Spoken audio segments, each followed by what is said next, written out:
Quick won the 2020 Blue Light Press Poetry Prize for her debut chapbook, The Light on Sifnos, 2021. A widely published writer, she is best known for her 2007 novel, Vivaldi's Virgins, translated into 13 languages, made into an audiobook, and currently in development as a miniseries. 5 of Barbara's poems were recorded by Garrison Keillor and featured on the Writer's Almanac last year. One of her poems was published in May 2022 as a full-page spread in Scientific American. Recent poems have appeared or are forthcoming in Canary and Farmer-ish. She's been featured guest several times on Grace Cavalier's long-running Library of Congress program, The Poet and the Poem. Barbara's newest novel is What Disappears, published by Regal House in 2022. You can learn more about her at barbaraquick.com. Please welcome Barbara Quick. This is such fun. I almost wish that I weren't the one who had to be entertaining you. It's a very cheerful place. I saw a notice in the bathroom that said, very happy hour on an upcoming date. It's drinks with shrinks. What a great idea. I love that. So anyway, thank you very much. Thank you, Sandy, for inviting me to be here. I am quite thrilled. I'm going to start. I'm going to start with a poem that I think all of us will relate to somewhat, and it's a poem that was written during the pandemic, and it's called In the Before Times. In the before times. In the before times, we took dance classes not online, but body to body in a room with a sprung wooden floor. Unmasked, barefoot, and scantily clad in lycra, we greeted each other with hugs, big hugs. We embraced the drummers too, if we knew them, and flashed our unprotected smiles when the choreography sent us flying past them.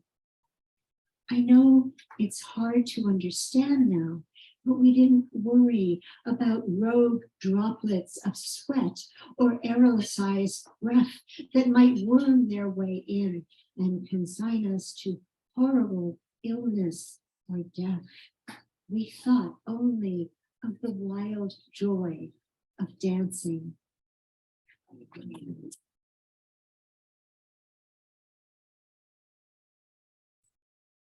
This next poem is from my one and only poetry book, which is called The Light on Sifnos.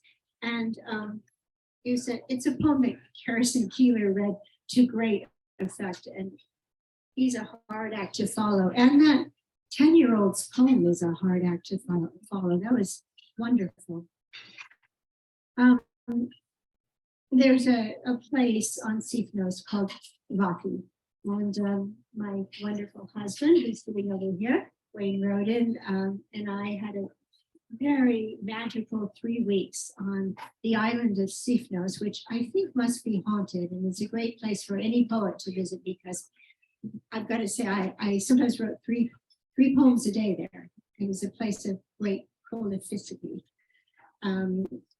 This is called Skinny Dipping in Vafi.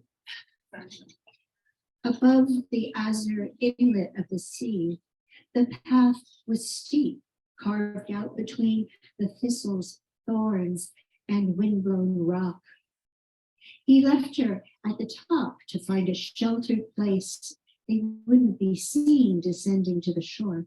She waited, fully clothed there, till looking down, she saw his gleaming skin and upturned face above the churning deep, as if he'd changed from man to seal and loved this transformation. She shed her clothes and picked her way as far down as she could on tender feet, then took a leap of faith, exchanging rock for empty air, a rush of cold and bubbles in her hair. Her toes touched seaweed as she swam toward her sulky mate. Two naked, slippery people, 70 and 65, feeling so alive and filled with joy, treading water side by side in the extra salty turquoise blue Aegean Sea, rich in iodine, with the power to heal all kinds of wounds. They tasted salt and kissed two shipwrecked sailors who'd managed to survive.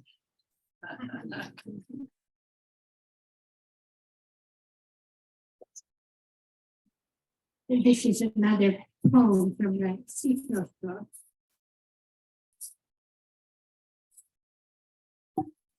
It's a very short poem called Old Men on Their Motorbikes.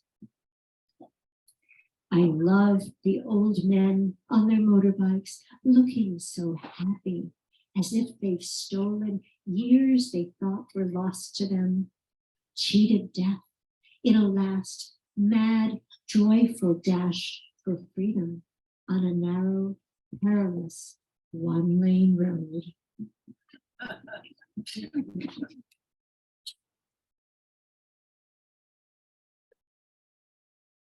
This is a little poem I wrote recently.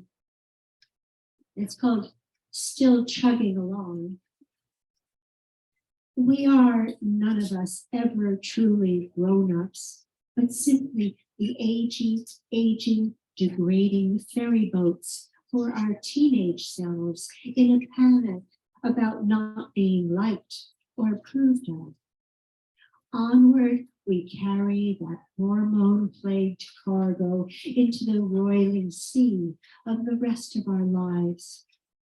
The rigging is rusty, the motor clanks.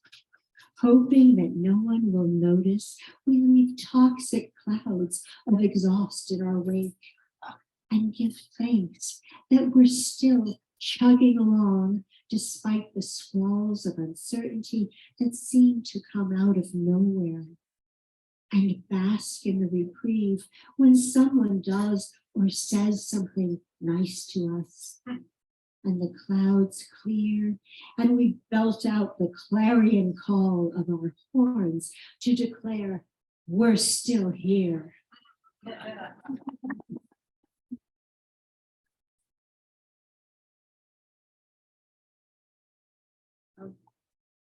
A lot of us here are parents or grandparents. This is called a prose poem about parenting. I've been thinking about birds, how they fledge their young and let them fly away. The furious, frantic demands of the baby the moment it hatches from its egg. The parent bird's death-defying efforts to keep it fed, to keep it safe, to nurture that featherless, open-mouthed, translucent, screaming creature with its unending demand, to shelter it, to face down would-be predators with a kamikaze's determination. The instinct for survival externalized. This life is more important than mine. And then, in time, the baby grows fluff, then feathers, then flies away. It doesn't say thank you, or look back, or visit at Thanksgiving, or stay in touch, or share the details of its new life as an independent bird in search of a mate of its own, a bird that will do its best to start the process all over again.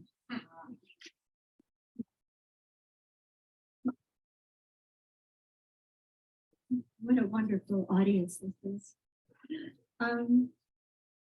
This next poem is called Mirror for the Wind. To minister to the earth in gratitude for what it gives to me, bucket by bucket of water collected from the outdoor shower delivered to my netted row of blueberries. I'm Clara Barton to the plants in my drought-stricken garden. What the trees and leaves are to the wind, just so. Poets are moved by spirits that would otherwise be unheard. Word by channeled word. Without the wind, the trees would never sway, and not a single leaf would shimmer. The wind is only seen by way of what it acts upon. Poets sing the songs they overhear, telegraphed by every living thing. Give water to a thirsty plant and hear it drink. Watch slowly and you'll see foliage flush with color and a new leaf unfurl, topped by a crystalline drop of the stuff of life. I am not a woman or a wife, but a future tree, mirror for the wind. There's another little sonnet. The struggle that undergirds the grace.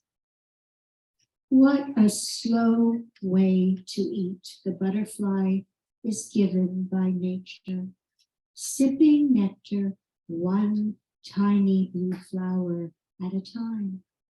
Though a monarch in name, she's made to scavenge like the poorest of the poor, a morsel here, a morsel there, a flutter of ink-splattered orange wings.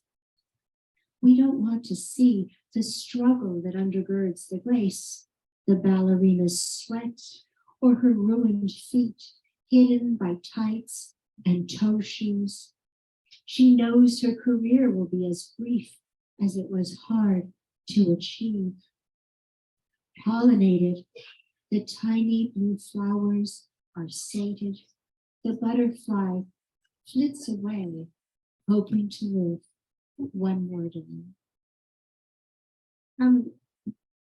Yet another sonnet, and I was thinking about, do any of you remember Romper Room? Oh, all right. Yes, right. I was trying to think of who the teacher was in my time. Well, so I realized, that was the first Zoom. Romper Room. Remember when Miss Nancy looked through her magic mirror and she said, I'm going to say it, and I see Jim and Maya T. I see my friend Geneva. I see all my friends who are listening from other time zones on the Zoom. This poem is called Zoom. We're learning to travel in a new way, a metaphorical run toward a room armed with a meeting number and a code. If we've copied it right, we can enter as pixels of light. A virtual self that can move and speak, seem to be side by side with others whose company we seek, each in our own separate window, as if all gazing out from a high rise on a world we can't reach. Our ears and eyes are gratified, but when we leave, our lights extinguished one by one, we miss the crush of flesh, the soothing hug, the scent of skin of those we love and need to feel as real.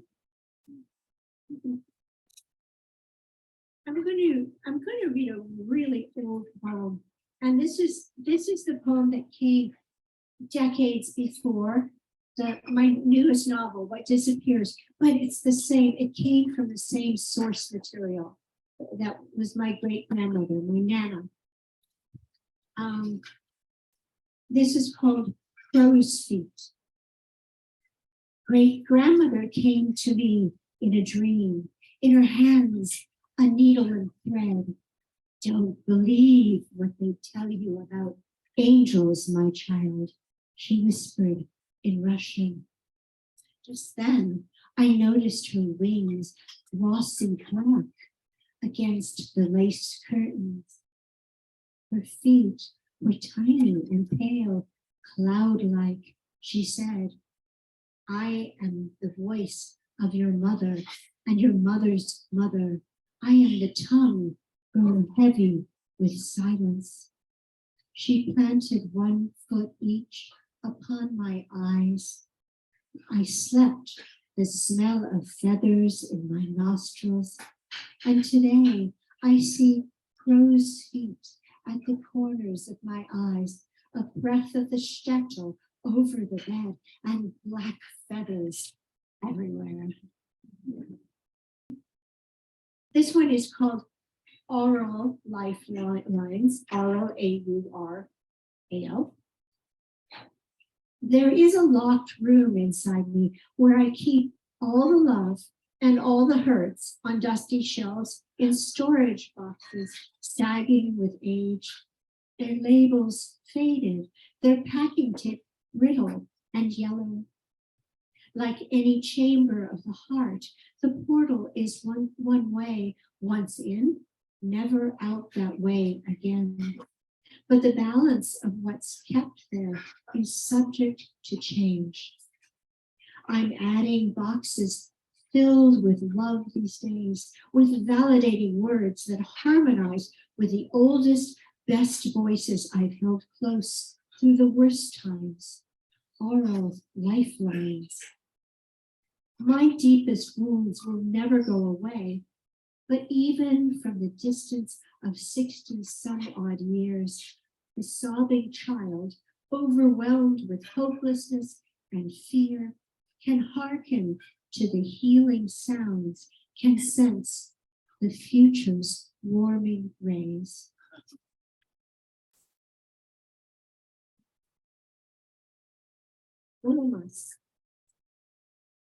This is called 1,000 Paper Airplanes.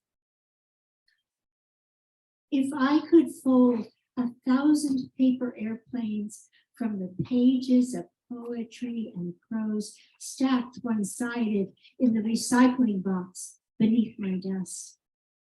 If when I launched them from a high place, bright white against the blue sky, they could, as in an animated film or fever dream, turn into birds. If those messengers, freighted with my words, could fly to lands where readers wait with cupped hands, ready to hold each feathered arc, to feel the warm, fluttering heart encased inside. If all that I am and all that I've written could come to rest in soil that feeds a family of redwoods. If forest mushrooms could weave a silver cocoon of life over what remains of me. If in my transformation I could give my skin, my flesh, my bones, and all my printed words back to the trees. Thank you very much.